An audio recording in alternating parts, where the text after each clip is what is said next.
Thank you. Thanks, Ashley. Thank you so much for Yes, inviting me. thank you for coming. Yeah, I in a way, it's great I ended up going first because I'm a good bridge from the food justice to energy. I sort of, in typical fashion, troubled this conversation. I apologize in a certain way for that because I'm going to talk about food as energy and what does it mean as an artist making what I would say is more activating work rather than activist work. I don't think of myself as an activist really at all. And in this kind of context, I feel very guilty about that, to be honest. And I don't mean guilty like to pay lip service to people who are doing activism, but literally cringing at the kind of privilege that this work is seated within. Okay, so this is something I'm actively working on and actively talking about and actively subjecting myself to comments like, I was at a food justice conference 2 weeks ago in Bennington at their Center for Public Action, and there's a senator who literally, I got 2 sentences into my presentation, he screams out, "That is so bourgeois."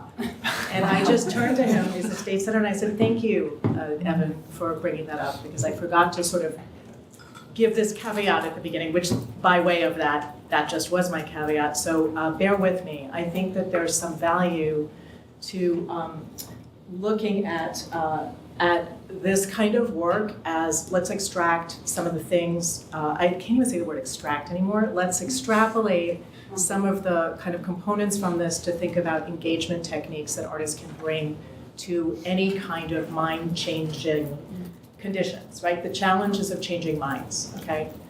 And I also want to say this is a really hard time to be doing this kind of work, which is nudging paradigms forward because you feel constantly in a state of emergency and depression and paralysis. And so this is really hard for me not to want to weep, like even just sitting here talking to you, to be honest. So there's a couple of framing notes. This is Mark Dion from his manifesto for artists working with or about the living world. This idea that we have a passionate relationship to living organisms and we breathe them and eat them, et cetera.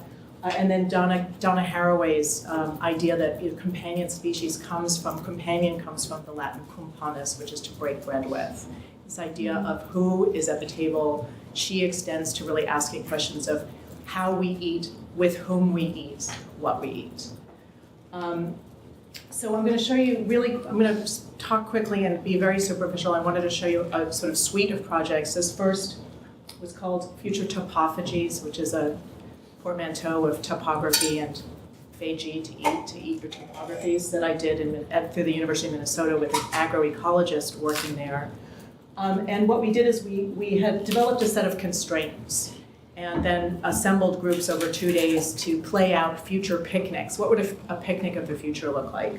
And you would draw from 6 paper bags, and then work with a small team over the course of 2.5 hours to brainstorm what this future picnic was like. So we thought about who's the host of the picnic, what are the conditions, the climatological conditions, the conditions of available foods, the kind of legislation around food, and the materials on which you eat food. And we worked actually with 6 different groups over 2 days because no one could commit to the whole thing. And it was very productive. There was beer, and we were working down by the lakes in the public parks. It's very suburban. If you've read Love in the Ruins by Walker Percy, I thought a lot about that book. This sort of very near future dystopia. And there was just snapshots. We had an interesting, it was engineers and artists from something called the Collaboratory, which is a group that meets over the course of a year, a residency program of artists and engineers. And we worked also with University of Minnesota people, and there was a social practice exhibition up at the school. So this is a kind of, this is one artifact that was produced for these sort of systems and brainstorm papers. And then we culminated the 2 days with people who came from, like a spattering of people who had been at the first 2 days of development came together and worked on these mobile kitchens that an artist in Minnesota had developed, which were cart kitchens with propane and cutting boards and so on. And we prototyped these foods of the future. And then we shared the narratives that had been developed in these different groups while we were eating some approximation of what these foods were. So for instance, these were just a few of the prompts that were pulled by a group. There was extreme weather conditions, very variable and sudden in the Great Plains.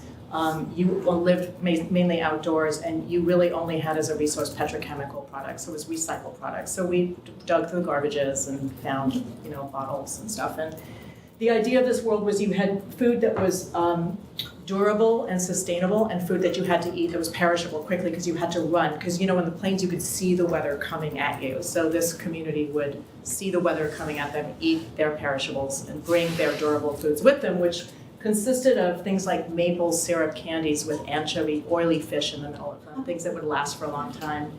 And they didn't have any more repository for written language, so they were writing on old plastic bags to remember how to eat.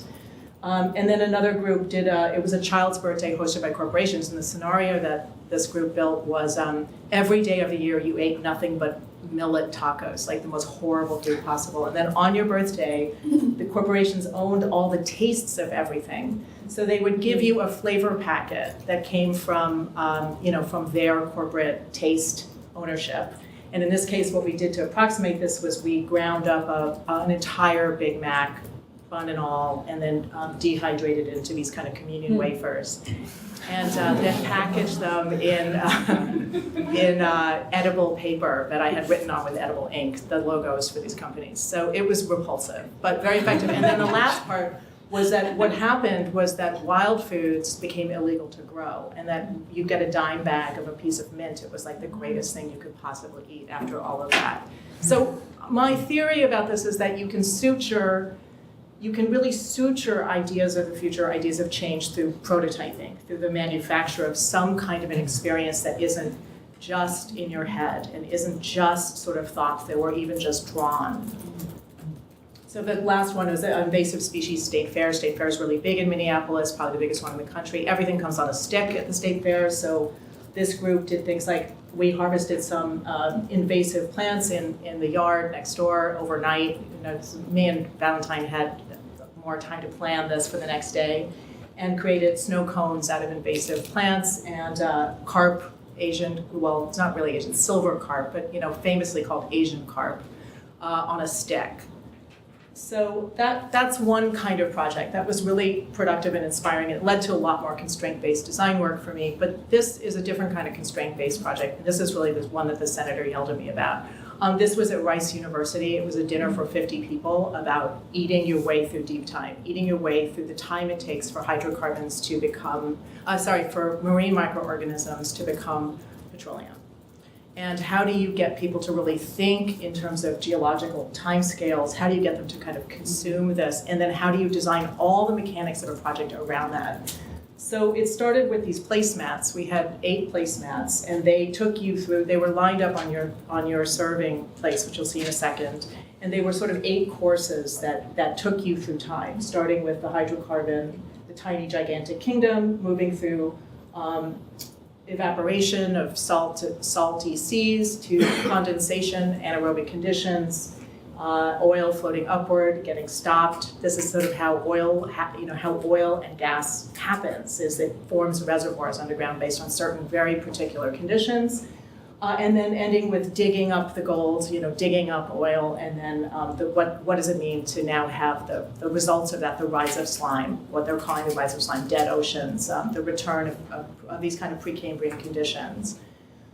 So this was the table. It was set with scavenged, clean styrofoam that it looked really kind of like a little city centerpiece that you'll see gets activated later. And then the table was set with these placemats, and then the placemats were pulled either by individuals or by the wait servers who were actually performance people, and stuffed into a take-home bag behind you because they were vinyl. And then, so here was the thing I just sort of mapped out in terms of like how hydrocarbons form. Then you have kitchen techniques that 2 chefs I've worked with a lot who are really deeply my collaborators. Who are not my projects. Everything I'm saying are me and other people. In this case, 2 chefs who were based in New York at that time. We mapped kitchen techniques. It was very easy to sort of see this correlation. And then third, we looked at the Gulf. And this was right after Deepwater. It was 3 years after Deepwater Horizon and very much a dead zone. And we tried to find foods that would address the Gulf but not have to explicitly talk about. We're very sort of shame averse and more kind of producing pleasure to produce consciousness. Whether that works or not, it's questionable. So we had courses like, here was algae bloom, very condensed green algae in tap water, and then you squeeze the dropper and this thing bloomed in front of your face and you drank a shot of this algae. Mullet that was baked in a salt cave, and then it was actually deconstructed collaboratively with your neighbors. You had to bash into the cave and get your food. And this was a course, it was a deconstructed gumbo, typical Texan, southern food that was designed like little scientific specimens in glass domes, but when you poured hot water, everything melted. So there was sort of like trying to think about the poetics of the food as material and food as story in and of itself. Am I okay on time, ish? Yeah. Okay, I'm trying to go quick. Things like this were really shocking to people. This is a Samo fan that dyes farm salmon. So farm salmon is not fed krill, which is what gives it its orange flesh. You have to dye the food. So we had some props, some devices that were more didactic in the process. And then in the middle of the meal, so the servers never cleaned anything off the table. So the table accumulated a tremendous amount of waste over the course of the meal. In the middle of the meal, they come out in these PVC petrochem aprons and they start to arrange all of the waste onto the styrofoam centerpiece. So then that sort of sat there in a way, and we went through a couple of other courses. We talked about jellyfish on the left and oysters on the right, both very old animals, both still in the Gulf, but jellyfish were, at least at that time, it's recovered a little bit, but were really dominant. And a lot of people who had been making their livings fishing for shrimp since the 1980s have retrofitted their trawling boats to catch cannonball jellyfish for the Asian market. So the jellyfish are actually the fifth biggest, in 2060, the fifth biggest fishery in Georgia. It's pretty astonishing. And considering nobody in this country eats them except Chinese restaurants as sort of banquet food. And then the final course was drilling and gushing. We had a dessert shaped like strata with a metal straw. The top was hard top. It was like a gray sugar, what's caliche, it's called caliche in the field. You have to get through the kind of crust before you can start to drill. So they had, and there was the only alcohol served was at the bottom of this drink. So people were very avid to get down into the drink. And then it was amazing, dead silence, 50 people just trying to get to drink the alcohol on the bottom. So it was really had a lot of metaphoric power, but it was a very bougie meal. So this is the detritus sort of at the end of the meal. I've subsequently moved into thinking in response to that about snacks and ways to engage people. Snacks and workshops, going through this workshop structure, but also serving snacks cheap. I want to do cheap.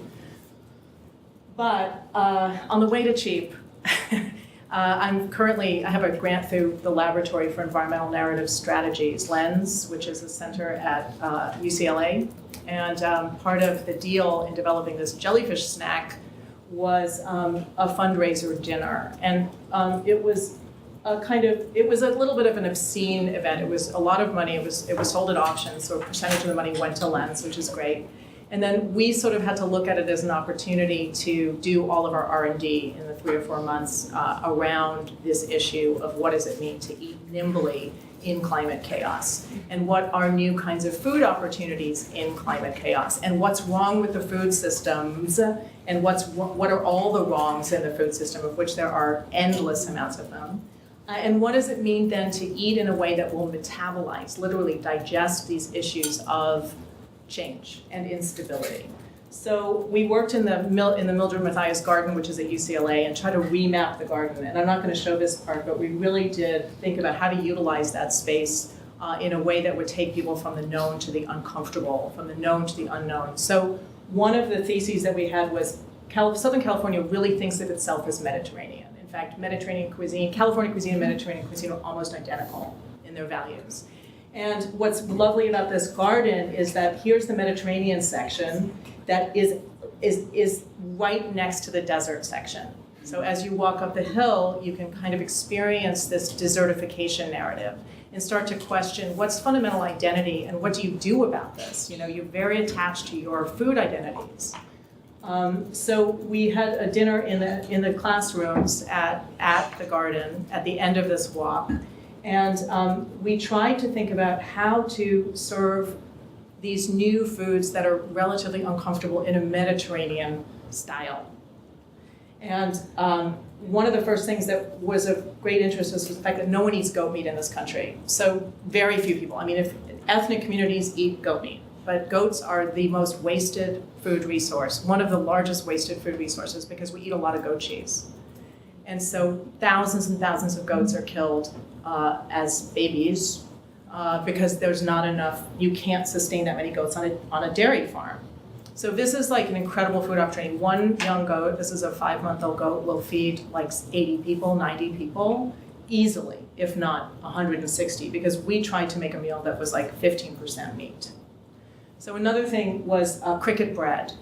So people, with a lot of discussion of eating crickets, but a lot of people are really repulsed by them. This bread is a sourdough that was fermented with a really easy to grow koji aspergillus, which is usually used in rice fermentation techniques.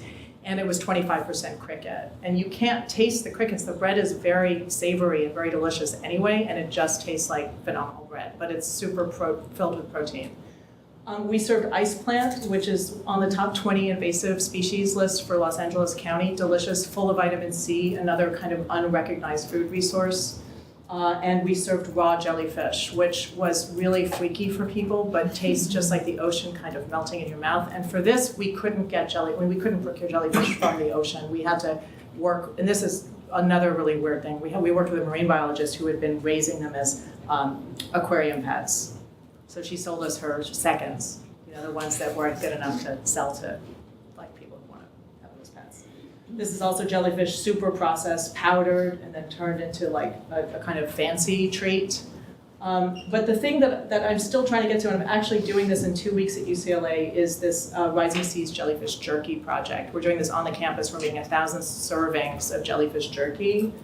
It's dehydrated, packed as jerky, but there'll be no packaging. And then it's going to be flavored with 5 of the most at-risk communities, like regional, 5 at-risk regions for sea level rise. And we had made a decision. There was a lot of debate because there are these really pretty good risk indexes, but they're quite disparate depending on what are the conditions. Are you talking about equity? Are you talking about sea level vulnerability? So in the end, because it's Los Angeles, and even though the UCLA campus is quite diverse, we felt like we wanted to include Haiti and the Netherlands. We didn't want people in Los Angeles, and of course the United States, and Sri Lanka, India. So I think it's India now, but both are equally at risk, and the 5th is Fiji. And so we didn't want people in LA as part of the discursive part of this presentation to feel like it's happening to like some poor people somewhere else. So we thought it was really important to sort of include the Netherlands in this as this really big range of ways to talk about who has engineering, who has the capacity to make change, who doesn't have the resources for change. So I'm still working on the conversation mechanic of this, but I usually design projects like this where there's an exchange. You don't just get the food and shove it in your mouth. So like, how do you slow people down? How do you get them to sit? We're serving a tea that's made from seaweed also, and so talking about regenerative capacities, and seaweed is really being looked at as one of the only, that and mollusks, only things we should be farming in aquaculture. Am I good? One more thing, or should I be done? I can be done. One more thing. Okay, super simple. I just want to talk compost as energy, and this is why, in a way, I have a kind of a strange position in relation to humans, I would say, and the survival of the human species is a kind of questionable thing for me. That's a hard thing to say, but I'm just put it out there. So we staged Valentine the Woman, the agroecologist I had worked with on that project, the picnic project. She and I did an all-night public art festival. We did it 2 years in a row. It was on climate change in Minneapolis. By the second year, because it's an all-night festival, what do you do with drunk people? They're sober till around 2 in the morning, but this thing's till 6 in the morning. And the year before, we had done a pretty reasonable piece about dandelions, eating dandelions for your micro ecosystem, for the macro ecosystem. And by 3 in the morning, you don't want to talk about this to anybody. So we staged a funeral for the human species that was hosted by dandelions. There were no more humans left, and so So the mechanic of this was we built a little funeral refuge, and you would stand in line, and you would be assigned a role. And during the time you waited in line, because you had to wait 10 minutes, because there was 10 people in there witnessing each other's eulogies, you could think about what you might say, how you would eulogize humans. And the roles were tornadoes and ash trees and chewing gum, cheese, a lot of monarch butterfly. There were a ton. There were like 300 different rolls. And we actually had, over the course of the night, you can see some of these rolls. This was the inside. You took your shoes off, and then everything was sort of grass covered and very cool and very nice in there. And then you would sit, somebody would come up, give a eulogy, and you had a cup of dandelion kvass, which is a really salty ferment from Russia. So it was a way to kind of process dandelions without making that repulsive dandelion wine I'm not a big fan of. And we had about 300 people over the course of a night give these eulogies. We had very little like opt out, which was really interesting as a mechanic, that many people were willing to go along this ride and imagine what it was like to be gone and to speak from a non-human point of view. So that was pretty moving and interesting. And the quality of this back of house band, I mean, we really tried to figure out how to do a celebratory memorial. So that's it. All right, great. Thanks Thank you so much.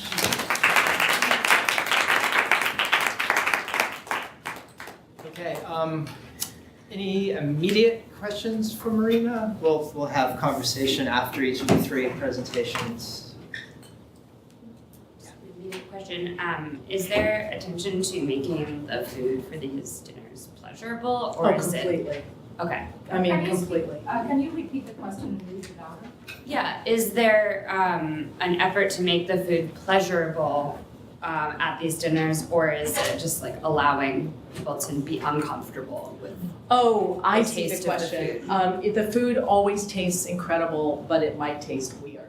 Okay. So the chefs I work with now in Los Angeles, one is from before. She used to be one of the partners in New York, and her partner is like, he worked at Noma, which is obviously, it's like top weirdest restaurant in the world, I think, at this point, and delicious and terribly elite. And also had worked for the Ministry of Korea doing research on fisheries and on the problem of introducing Western foods more and more to Korean and Asian eaters. So they're very good chefs, and they would never let anything out that didn't taste good, but they're very willing to kind of go out on a limb to make, to produce discomfort, yeah. Although I will say one thing, which is the Mediterranean thing was their idea to frame all that uncomfortable food, and at first I really resisted it. I thought that food should be weird and uncomfortable, and they were totally right. I think they were totally right, that people, if you want to actually make a difference with people as opposed to produce an art experience, you need to normalize these things. They need to be presented in some way as normal, whatever that means.